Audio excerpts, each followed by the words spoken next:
Қайырлы күн, құрметті түс жорытушылар. Бүгін біз түс жорыту бірнеше мәселені талқылайтын боламыз. Сіздер лайк басып, қолдап отырыңыздар. Ал енді бірінші бастайтынымыз бұл қоғамдық сана. Түс жорыған кезде көп ескеріле бермейтін нәрсе бұл атам заманнан келе жатқан жоруларды пайдаланбау. Себебі қоғамдық сана деген нәрсе бар. Бұл қоғамдық сана әрбір 100 жылда, 50 жылда жаңарып отыратын нәрсе. Мысал ретінде қарапайым жыртық жеңсейді кию 100 жыл алдын ұят болмаса, қазір қалыпты жағдай, яғни қоғамдық сананың өзгеруі. Сол сияқты түс жорудың да бір қоғамдық санадағы, әсіресе дәстүрлі қазақтың салтында бұл түс жору бар нәрсе болғандықтан, бұл жерде де тиісінше түс жорудағы небір түс жорушылар, техникалар шыққанына байланысты бұл нәрселерде өзгеріп отырады. Бұл заңдылық. Бұл айта кететін нәрсе, дәстүрлі түс жору бұл қате емес. Яғни бұл жорулар өзінің заманында керек болды, және өзінің заманында дұрыс жорылды. Бірақ адамның санасы, өмір сүру салты өзгерген себепті оның әлеуметтік санасы да өзгеріп отыратын бұл заңдылық. Енді сол бірнеше мысал айта кететін болсақ, мысалы тістің түсіп қалуы. Бұл тістің түсіп қалуы қазірде өте кең таралған түстерден, бұны және де адам жаңағы кісі өлімі, яғни дәстүрлі қазақ түс жорында бұл кісі өлімімен жорылады. Осы нәрсені әлі күнге дейін біздің мысалы кішкентай жастарымыз, 30-дан асқан, 20-дан асқан адамдар солай жорып жатыр. Енді ол осыдан 100 жыл бұрын бұл тістің түсіп қалуы адам өлуіне қажет болды. Неге? Себебі ол заманда қауымдық, рулық өмір сүрді. Яғни бір қауымнан бір адам кетсе, оны сол руда отырған 30-50 шақты үй әрқайсы шығын шығаратын болған. Біреу малын әкелген, біреу сүтін, айран құртын әкелген деген сияқты. Осы себепті ол қауымдық дәуірде тістің түсуі бұл жаңағы адам шығыны отбасыға, яғни салмақ әкелетін оқиға болған себепті адам шығынына жорылған. Қазіргі заманда бұл біз қауымдық нәрседе өмір сүрмейміз, ол белгілі нәрсе.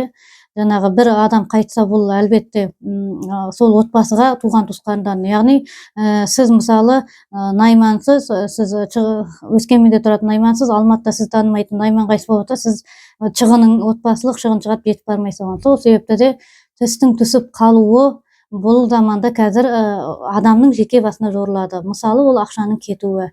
Одан кейін бұл қоғамдық санада өте бір көп алынып атқан түс жору, бұл жаңағы ойлағаннан көрдім деген. Бұл да қазіргі біздің қазақтың дәстүрлі жоруы, әлі де қазақтың жастары пайдаланатын жору. Қазір біздің заманда мысалы, ол заманда технология жоқ, мысалы. Адамдар ат арбамен барып, мысалы, араласып, қыста қазақ көшпенді қауым болғаннан кейін қыста өте байланыссыз қалады. Қыстауларына барып, одан кейін жазда мысалы көрісу бар Наурызда, сондай күннің жылынғанына байланысты бір-бірін көріп сөйтіп жатады. Ол заманда мысалы ол мені ойлап жүр, сағынып жүр, жағдайым не болды екен деп іздеп жатыр деп адамдар қазіргідей WhatsApp болмаған үшін өздерін солайынан жұбататын болған. Сол себепті мені ойлап жүр деген түстерде дәстүрлі қазақтың дәстүрлі түс жоруы болып қалыптасқан. Енді ол нәрсе қазіргі, яғни бір адамның мысалы ретінде бұрынғы жігітің, күйеуінің түсіңе, әйеліңнің, қызың түске кіруі қазіргі біздің қоғамдық санада бірден алына салмайды, ойлап жүр деп. Себебі қазіргі заманда ақпараттық жаңағы байланысу құралдары өте көп, статусын көресің, Инстаграм қарайсың, басқа деген сияқты. Сондықтан бұл жерде бізде қазіргі түс жоруда технологияда ол түсіңе бұрынғы араласқан адамдарының кіруі, ол 5 нәрсеге бөлінеді. Тек қана ойлап жүр дегенге емес, ол кісімен сенің араласқаныңа байланысты, ол кісіге берген уәдеңе байланысты, ренжіп қалғаныңа байланысты, яғни 5 түрлі халде жорылады. Одан кейін бізде қоғамдық санада өте кең таралып атқан нәрсе бұл жыланды көру. Жылан бұл өте көп нәрсе. Бұрынғы қазақтың дәстүрінде бұл жыланды түске кіргені бұл ажалға, яғни кім жыланды көрді, сол ажалы болды деп жорып жатады. Енді ол қазіргі кезде сиқыр дегенде де алып келіп жатыр, ол жеке мәселе. Дегенмен жылан қазіргі кезде де бұл ажалға жорылмайды. Оның тағы да қоғамда айтатын нәрселері. Бұрынғы заманда тағы да алып келетін болсақ, жанагы шешек аурулары, оба аурулары, жанагы қазіргі біздің аппендициттің өзінен адамдар өмірден өтіп атқан. Яғни ол заманда медицина, жанагы дәстүрлі медицина қауқарсыз еді. Сондықтан ол адамның түсінде жылан көру, ол мен енді шарасыз қалдым, мен енді емдей алмаймын, уақытым келді деген нәрсе. Ал енді ол сол, яғни сол медицина қауқарсыз себепті адам өзінің ажалы келгенін біліп атты. Енді бұл жерде тағы да айта кететін нәрсе, қазіргі заманда әлбетте біздің медицинамыз дамыды.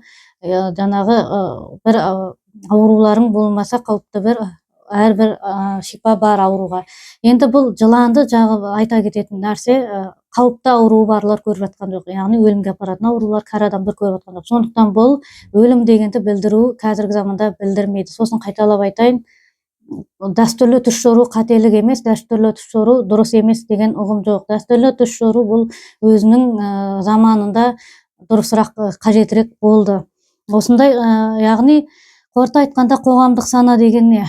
Қоғамдық сана деген түс жору кезінде осындай түс жору технологиялары, әртүрлі методтармен түс жорушылар пайда болған кезде өзгеріп отыратын табиғи, мысалы қоғамдық табиғи құбылыс бұл. Жаңағы айтып өткендей, дәстүрлі түс жорудың ешбірі де қателікке, дұрыс емеске жатпайды. Олар өзі заманда керек болды. Ал енді мысалы қазіргі біздің қоғамымызда ондаған түс жорушы болса, ондаған түс жорушының түс жорып беруі дұрыс болады. Ол өзінің ой санасымен дұрыс жоруда. Түс жору деген не? Түс жору деген исламда бұл илхам ілімі. Илхам деген жанағы адамның өзі шабыт өзінің санасымен түсті жорып беруі илхам ілімі деп аталады түс жоруда.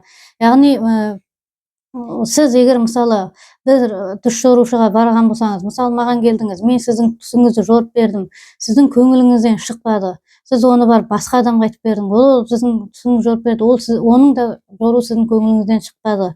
Ондай жағдайда ананікі де қате, ананікі де қате деген нәрсе емес.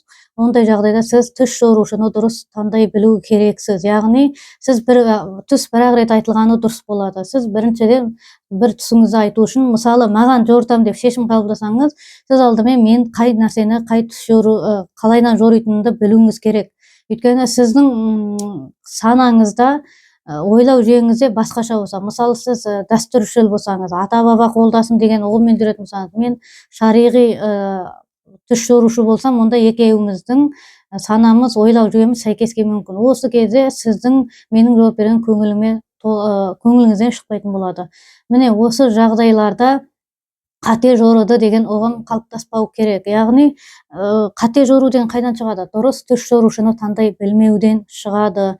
Егер сіз өзіңіз түс жори алатын болсаңыз, кейбір адамдар болады, ішінен түсін жорып алады, сосын сол жорытып алғанда мына адам бекітіп шығарып берсе екен деген. Егер ол адам тура сіз сияқты ойлау жүйесіне ие болса, онда ол көңіліңізден шығатын жауап береді. Ал ол мүлде басқаша техникамен жоритын болса, онда сізді жанағы қалауыңызды бермейді. Сол себепті сіз өзіңіз жори алатын болсаңыз, онда өзіңіз жорисыз және соған сенесіз. Ал жори алмаған жағдайда әлбетте түс жорушыларды өзіңізге керегін жормастан бұрын таңдайсыз. Яғни жаңағындай 10 түс жорушы болса, 10 түс жорушыға бір түсіңізді әкеліп, оны жорып жүру қателік болады. Себебі түс бір-ақ рет жорылады. Кімге сендіңіз, соңғы қабыл болады. Одан кейін жаңағы бір түсті мысалы жорытып алдыңыз, маған келіп жорытып алдыңыз, жаңағы көңіліңізден шықты, рахмет, Алла разы болсын дедіңіз. Одан кейін сіз бір тағы да алдыңызда мысалы TikTok ақтарып отырып түс жорушы келіп қалды. Ана кісіге айтқан түсім мынаған айтайыншы деп айтып көрдіңіз. Ол мүлде қарама-қайшы жоруда. Ондай жағдайда біріншіден бұл нәрсені істеу дұрыс емес болады. Екіншіден, бұндай жағдайда сіздің көңіліңіз жаңағы алаң болып қалады. Сонда қайсыны алам мен, қайсына барам деген сияқты. Сол себепті де түс жорудың әдеттері бар, шарттары бар. Оны жеке бір бөлек тақырып, бөлек айтатын боламыз. Әзірге біздің айтпақ болғанымыз, түс жоруда қателіктер болмайды. Яғни мына кісі қате жоруды, сенікі дұрыс емес, су деген ол жаңағы бақыт, сен деген ауру деп атсың, дұрыс емес деген бұл қателік болады. Түс жору деген не, тағы да айтайық, түс жору деген бұл ғайып нәрсесі, илахи нәрсе. Пайғамбар саллаллаху алейхи ва саллям, яғни пайғамбарларға Алла тағала уахи береді, мұғжиза береді. Мұғжиза деген бұл жаңағы табиғаттан, қалыптан тыс нәрселердің болуы. Жаңа уахиді білесіздер, бұл періштелер арқылы мысалы Құран түскен уахи. Енді әулиелердің өзінің тазалық, тақуалығымен, мысалы, зікірді көп айтып, тәнінде, рухында бір тақуалық деңгейге жеткізген, рухани іліммен айналысып, адамға Алла тағаланың бір кереметі беріп қояды. Жаңағы ол баратын жеріне тез жетеді, уақытында ұйықтап, уақытында тұрады, ауыртпаса өзі жазып алады. Біреудің бисмилля деп басын ұстап қалса, ана кісі ауруынан айығып кетеді. Бұның бәрі егер адамның бойында құдайшылығы болса, 5 уақытты түгел, одан да тақуалығы жаңағы бар болса, осы нәрсеге жетеді. Ал енді сіз бен біз сияқты қарапайым пенделер, тақуалықты мақсат қылмаған, Құдайға парызын, оразаларын, намаздарын орындаған, Алла бар деп жүрген пенделеріне жалпы Алла тағаланың беретін нәрсесі бұл илхам ілімі. Илхам деген бір ғайыпқа қатысы бар бір қарапайым пенделерге берілген нәрсе. Бұл илхам ілімі болмаса, бұл сізбен бізді байланыстырып отырған бұл TikTok әлеуметтік желісі шықпас еді. Бұл телефон, WhatsApp деген нәрселер шықпас еді. Яғни бұл Алла тағала бүкіл жұмырбас пендесіне беріп қойған бұл илхам ілімнің арқасында адамзат баласы ұшақты ойлап тапты, машинені ойлап тапты, телефонды ойлап тапты, жаңағы небір әдемі әндерді, әдемі музыкаларды, мысалы Моцарттың түрік маршы бар, Нұрғиза Тілендиевтің жаңағы аққу күйі бар деген сияқты.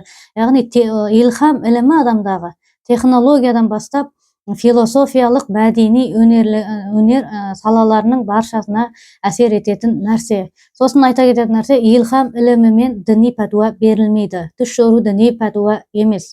Сондықтан да мысалы талақ мәселесі, қайта қосылу, ондай нәрселерге түс жорылады, бірақ ол кісіге кеңес айтылады, сіз жаңа қосымша пәтуа бөлімдеріне барыңыз деп.